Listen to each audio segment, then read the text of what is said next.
Mikheil Saakashvili, the former governor of Odessa region and former president of Georgia, has managed to return to Ukraine. His supporters broke through the Ukrainian border and brought him across. In July, President Poroshenko stripped Saakashvili of his Ukrainian citizenship while he was in the United States. Since then, Saakashvili had traveled across Ukraine on his cancelled Ukrainian passport. Today, he attempted to re-enter the country on that document, but was denied entry. Hromadske spoke with several lawyers and officials. According to them, there is no simple procedure for handling a person with the Ukrainian passport, but who had been stripped of the citizenship. We also talked to Mr. Saakashvili earlier today. Here's what he said before. If Poroshenko is not afraid of me, let him give me equal footing like it should be. I mean, it just doesn't look good. Looks like he's getting rid of political opponent, and no matter how many times he says that I'm not a danger of him, every action of his shows exactly the opposite, that he regards me as a grave and immediate danger. And I'm very sad that it turned out this way, because I never intended it to be this way. But anyway, if he initiated this process, and I have to stand up for legal rights, that's all.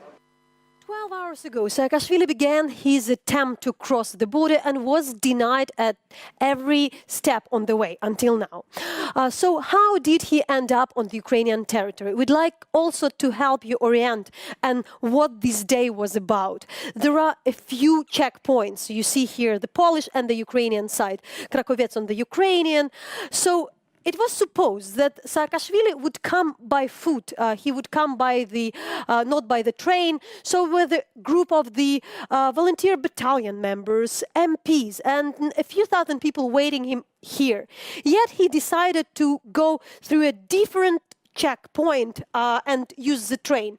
The locomotive from Przemyśl had never made it to the Ukrainian territory. It had been stopped.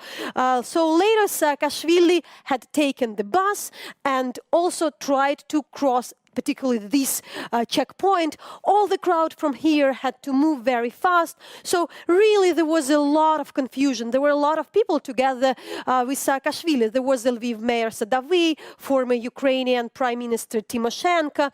So finally Saakashvili excited Poland. He left Poland at the Medyka border crossing. We would like you to show the photo of how it had happened. It happened just very recently. Hromadske correspondents are working there on the both sides of the border. And we are also in touch with a French journalist from Radio France Internationale, Sébastien Gobert. He had spent this day following Saakashvili. So we would like to get into more details of this breaking story of today and of the breaking of the Ukrainian border by Saakashvili. As far as I understand, we do have issues to get Sébastien online. So we would like to ask about what's going on. The complication is that all this crowd of foreign and Ukrainian reporters were trying to follow Mr. Saakashvili, first of all, on the Polish border, later on the Ukrainian border. That's very difficult, in particular because there are a huge amount of people, and also, it's also about the documents. So the story is unrolling. We're still trying to get Sébastien on the line. We also, for the whole day, Hromadske is in touch with his own correspondent. So I see that Sébastien would join us in a couple of seconds. As far as I understand, he's just stayed on the Polish side, but till the last minutes was really following this procedure. Sébastien, thanks a lot for joining us. Really explain us what's going on. What is the last things you know? Well, I mean, the last things I saw, it was already something like 30 minutes ago.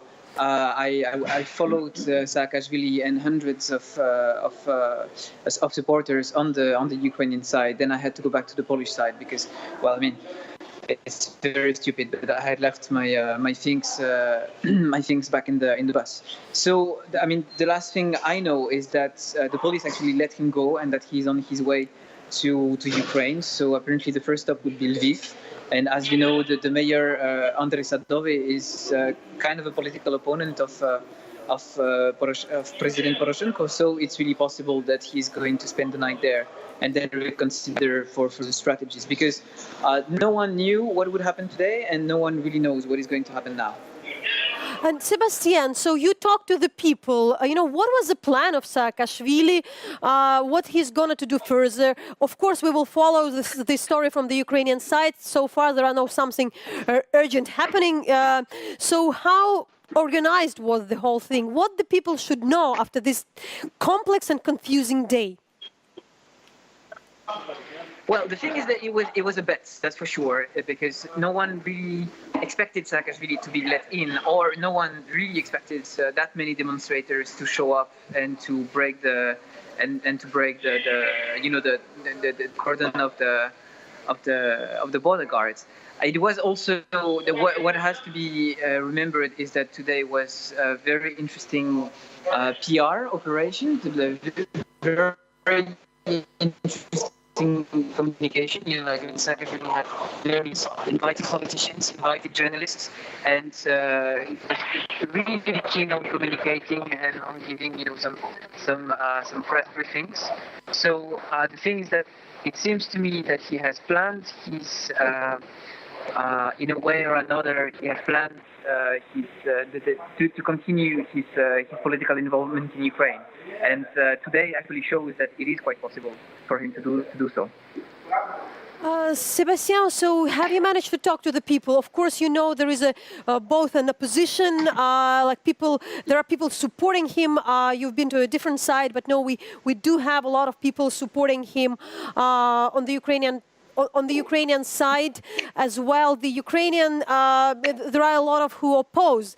So how it's seen from outside? Were there a lot of foreign press? So how in generally the whole issue is seen, if especially in a way how Ukraine managed to protect its border from one person, from one politician?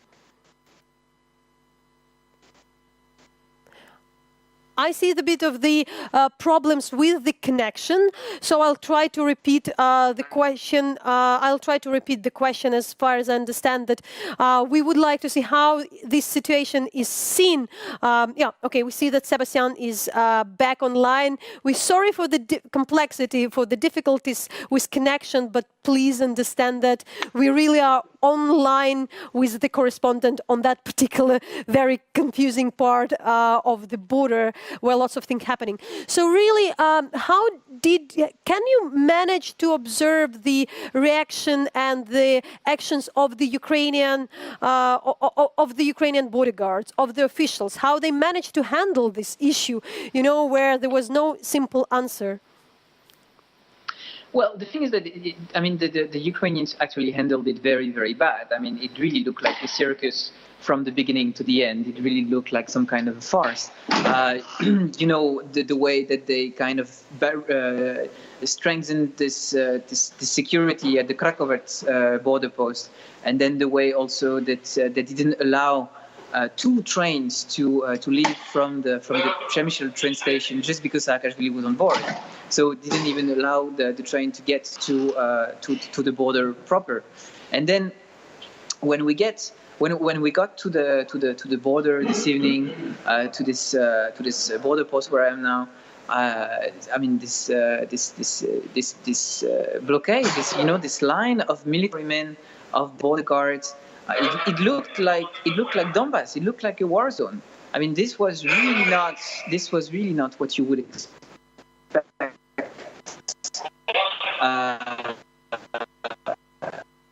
Okay. Of the border with the Schengen space, with the European Union. Sébastien, thanks a lot. We hear that probably we've heard the main things will definitely will be on this story.